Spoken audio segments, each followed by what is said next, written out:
नाज़रीन, आज हम मौजूद है फैसलाबाद की नहीं बल्कि पाकिस्तान की सबसे कम उम्र नावल निगार थे, जिसका नाम अरूज खान है।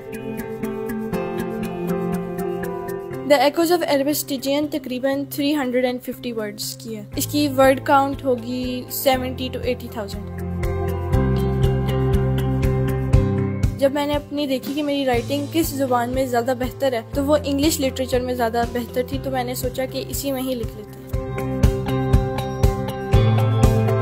इतनी छोटी सी उम्र में नावल निगारी करना कितना मुश्किल है। ये जो राइटिंग है ये एक ऐसा स्किल है जो कि आपको किसी भी उम्र में आ सकता है, किसी भी उम्र में आप इसको लिखना शुरू कर सकते हैं। इस उम्र में लिखना थोड़ा मुश्किल है, लेकिन अभी तक मैंने कोई इतनी डिफिकल्टी फेस नहीं की। कितनी उम्र में आपने लिखना स्टार्ट कर दिया? मैंने लिखना 9 साल की उम्र से स्टार्ट किया था और तब से मैं लिखती आ रही हूँ। आपने कौन सी बुक पब्लिश की, उसका नाम बताइएगा हमारे नाजरीन को। मेरी बुक का नाम द एकोज ऑफ एरबस टिजियन है और ये एक यंग एडल्ट लो फैंटेसी नॉवल है जो कि मैंने इसी साल पब्लिश किया। इसके जो मेन कैरेक्टर्स हैं वो भी टीनेजर्स हैं, 15 ईयर ओल्ड्स, और वो मेन कैरेक्टर्स हैं जो कि हमारे एंटागनिस्ट एरबस टिजियन को फेस करते हैं। तो इसके अंदर हम बहुत से लेसन्स देख सकते हैं, जैसे कि फ्रेंडशिप, फैमिली और बहुत सी अलग चीज़ों का इसमें एक तरीके से टच आता है। हमारी कौमी ज़ुबान उर्दू है, आपने इंग्लिश को क्यों चूज़ किया?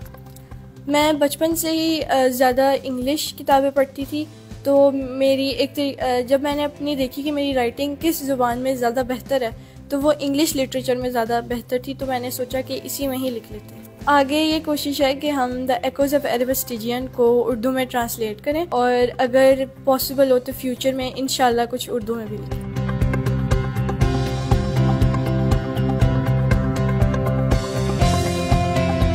हमने सुना है कि आप इसके अलावा एक और बुक पब्लिश करने वाले हैं, इस बात में कितनी सदाकत है? मैंने दिसंबर में एक पोइट्री बुक पब्लिश करनी है जिसका नाम है पेंडेमोनियम। ये एक शॉर्ट पोइट्री बुक है जिसके अंदर अलग पोएम्स का कलेक्शन है और ये इस दिसंबर पब्लिश होगा। तो कितने पेजेस की बुक है जो आपने अब पब्लिश कर दी है?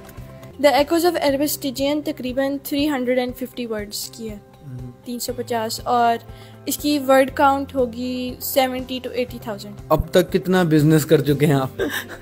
वो साथ साथ ही हो रहा है, जितने हमारी जो अर्ली रीडर्स हैं उनकी तरफ से भी बहुत अच्छा फीडबैक आया है और साथ साथ हम इसको प्रमोट कर रहे हैं। टीचर्स और अपने क्लास फेलो को जब आप जाती हैं, उनके साथ बैठती हैं, तो उनका कैसा रिस्पॉन्स आता है? वो ये तो नहीं कहते भाई, देखते ना इस माशरे में जो ज़्यादा पढ़ा लिखा भी नौजवान हैं या लोग हैं उनसे भी लोग दूर हो जाते हैं, तो उनको कैसे टैकल करती हैं आप? अभी फिर कोई दूरियां फेस नहीं की, जो सारे थे वो बहुत सपोर्टिव हैं और मेरी जो सारी फ्रेंड्स हैं, मेरी बेस्ट फ्रेंड्स, वो भी बहुत ज़्यादा इसको सपोर्ट करती हैं, मेरी हेल्प भी करती हैं। जैसे कभी कभी कवर चूज़ नहीं हो रहा होता तो उनसे पूछ लेते हैं कि कौन सा चूज़ करें। बहुत से लोगों का ये सवाल है जो मैं आपसे करने लगा कि किताब को पब्लिश करने के लिए बहुत से पैसे चाहिए। डिपेंड करता है कि आप कैसे पब्लिश करें। अगर आप इसको, अपनी बुक को अगर आप इंडी पब्लिश कर रहे हैं तो आपको कुछ काम खुद करना पड़ेगा। अगर आप ट्रेडिशनल पब्लिशिंग कर रहे हैं, अपनी बुक को आप पब्लिशर को पिच कर रहे हैं और फिर वो आपसे आपका बुक का सारा काम वो कर रहे हैं, तो फिर वो डिपेंड करता है कि आप कौन सा पब्लिशिंग प्रोसेस चूज़ करें। जी अरूज, हमें ये बताइएगा कि इस सारी प्रोसेस को, इस जर्नी को जो आपने बुक पब्लिश की और कुछ आइंदा दिनों में या महीनों में करने वाली हैं, इसका क्रेडिट किसको देना चाहेंगे आप?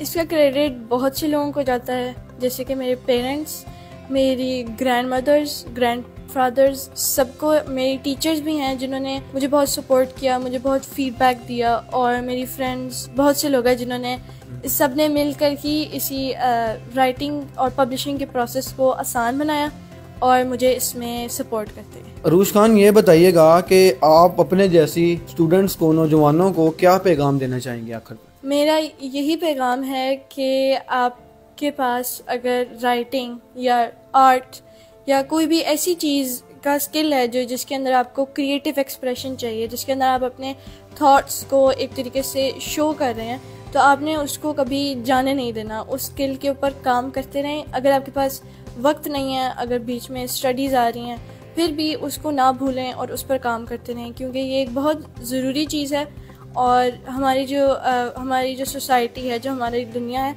उसके लिए ये चीज़ें शुरू से ही बहुत ज़रूरी रही हैं। तो अभी फ्यूचर में भी हमें चाहिए कि हम इनके ऊपर फोकस रखें। जी नाज़रीन, हमारे साथ अरूज खान मौजूद थी जो ना सिर्फ फैसलाबाद की बल्कि पाकिस्तान की कम उम्र नावल निगार थी। इसी के साथ मुझे दें इजाज़त, अल्लाह ने के बाद।